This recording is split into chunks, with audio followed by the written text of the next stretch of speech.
What's up YouTube, this is Collect Pokemon and welcome back to another video. In today's video, we are going to talk about some investment opportunity in Pokemon card right now. I know what you guys are thinking. You guys are thinking, hey, Collect Pokemon, there isn't much opportunity anymore because, prices are high and everything is expensive. And, I know, Collect Pokemon, you're going to tell us to invest in waifu cards, trainer cards, single cards. Well, yes, there is some opportunity in those, but I do think that those opportunities come at a higher risk. Now, today I want to introduce and talk about things that I do believe have some possible opportunity. The gain will be a little less, but the risk is also a lot less. So in today's video, we are going to look at Elite Trainer boxes, and I'm going to go through some numbers and some things to do with Elite Trainer boxes and to see which of these Elite Trainer boxes are actually quite undervalued and which one of these are quite overvalued right now. And in today's video, I'm going to focus on the Sword and Shield period because, I think that there is a lot of opportunity in those as a lot of these booster boxes are skyrocketing in price, like Evolving Skies, Fusion Strike, Lost Origin, and even Sword and Shield base. So, we're going to talk about those. Now, here on my screen, I have a lot of these booster box prices as well as Elite Trainer box prices listed. These are based on the Collector app, and shout out to them. They are an amazing app. So what I do is I put one of each of these booster box as a category, as a portfolio. And basically, I just have to click into it and then I can easily monitor the price change of these booster box over a period of time. It's not necessary that I have every single one of these booster boxes, and I don't only have one for certain sets as well. But it is a good way to monitor any sort of price changes. So you guys can do that as well. Before we get into it, hit the like button, the subscribe button, because 60% of you haven't subscribed to my channel. And I really, really hope and want that this channel to grow to 20,000 subscribers by the end of 2025. I think it's possible with your help. So, please, I look forward in seeing you guys subscribe. So let's talk about booster boxes first. So the booster boxes in Sword and Shield, the most expensive one obviously is going to be Evolving Skies, sitting at $1,038 US. And I know that this price is a little undervalued right now. This is the TCG player market price kind of thing, but I think that this price has updated and it's sitting at around even $1,500 US per booster boxes. Fusion Strike sitting at $435, Sword and Shield base $331. Just take it with a grain of salt. Basically, this is just a like an idea as to how expensive some of these boxes are.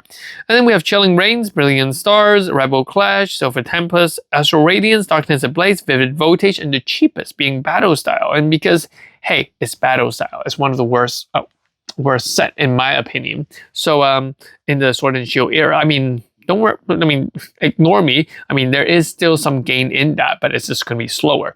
And, I've mentioned that every Pokemon set is a good investment in a way, but it's just the opportunity cost. So, let's take a look at some Elite Trainer boxes. And the Elite Trainer boxes in the Sword and Shield era has is more than Elite in the booster box, obviously.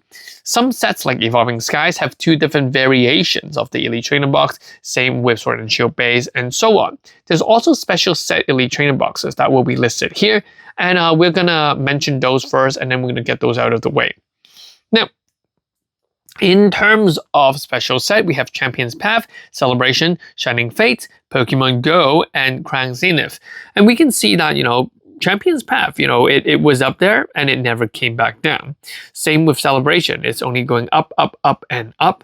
And Crown Zenith is slowly climbing up as well. The only 2 sets that are pretty much left is Shining Fates and Pokemon Go. And I believe that Shining Fates does have potential. But that's pretty much that part. Now, one of these anomalies is definitely going to be Rebel Clash. Rebel Clash is super expensive in relative to its booster box. The booster box is selling for like what, $200 and something, whereas the Elite Trainer box is selling for $150. So it's more than half of the value of a booster box. And remember, I think there are 9 packs 9 packs? Yeah, 9 packs of booster packs in each of these Elite Trainer box. So it would take around 4 of these Elite Trainer box to make up 1 booster box. So that's why usually when we look at the price and when I'm trying to determine, the price of a lot of these booster boxes or Elite Trainer boxes, whether they're undervalued or overvalued, is simply by dividing by 4. That's like the easiest thing you could do. With that said, I do believe that Elite Trainer box can be a collectible item on its own. So sometimes it is very hard to distinguish that as well. So yeah, let's take a look at some undervalued Elite Trainer box right now. I mean, obviously, the Fusion Strike one, it is undervalued. Sword and Shield base Elite Trainer box, totally undervalued. Chilling Reign, undervalued. Lost Origin, undervalued. So there are just so many different opportunities here right now. I do believe that Evolving Skies Elite Trainer box is sitting at a comfortable point. If Evolving Skies does hit $2,000 a booster box, chances are, if that's gonna happen, then we're gonna see the Elite Trainer box to go to $500 a box, something along that line. But currently at around 1,200-ish kind of dollars, we're looking at 250, 260. So we're sitting at a comfortable point, and I do believe that Elite Trainer box will follow very, very closely in direct proportion to their booster box counterpart, because people like to collect Elite Trainer box. People like to open packs. And I know what you're gonna say. You're gonna say, "Hey, collect Pokemon. Can you tell me why people should do this and why not just buy a booster box?" Well, here's the thing. You're correct. You're right. A booster box does have a more, you could argue, a more guaranteed pull rate in a way, relative. But at the same time, I do believe that for the Sword and Shield era stuff, the pull rate are relatively, well, people do forget about them. I mean, the reprint of Evolving Skies Elite Trainer box, the pull rate were horrible. But that could be said for Evolving Skies on its own as well. So I think that because of the randomization of cards and things, and people just forget about these things, and they would want a piece of a particular set if they don't have the money to dish out to buy an entire booster box.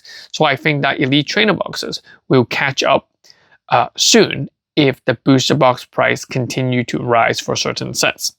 Now, I'm only talking about Sword and Shield because in Scarlet and Violet, Elite Trainer box actually has an extra promo cards that might be sought after, that might be worth a little bit more money, and so on. So that one is a little bit more difficult to compare future on. But like I said, many of these Elite Trainer box right now are very undervalued, and then I do believe there's huge investment opportunities. I mean, imagine you guys are buying Chilling Reign Elite Trainer box for like $56. I mean, chances are you can actually buy it in a case, and it might actually be cheaper too. So yeah, but like I said, I'm gonna also share you guys the downside. Even though that the growth is strong, the growth is there, you're not gonna. It's much more difficult to sell these off because of the lower value, right? So you would have to sell 4 of these off, and the fees, the shipping, and everything will be a little bit more expensive. So that's why at the beginning of the video, I said that there is the opportunity in speculating and investing in the trainer box is smaller, but the opportunity of growth is smaller, but the risk is a lot less. That's what I'm trying to say. I mean, there is money to be made, but that money, if you speculate into a trainer card or something like that, chances are you can double, triple the price. But yeah, I mean, there's a lot of opportunities in AR or IR cards right now. And I do think that some opportunity lies within the Japanese market as well. When the English side of things become too expensive, people go to the Japanese, Chinese side of things. And I want to share a lot of my thoughts with you. So maybe later tonight. So after this video is released, I am most likely going to go home, take a shower, and then maybe I can do like a on live chat kind of thing. So let's see how that goes. So Hope you guys enjoyed this video, and let me know in the comment section, do you guys actually think that a lot of these electronic bucks are good investment opportunities? Or do you think that, hey, they're sitting at the right point right now? It's just that a lot of the booster bucks are overly hyped. So let me know which one is overvalued, which one is undervalued. I'll see you guys in the next one. Peace, this is Collect Pokemon. Bye-bye.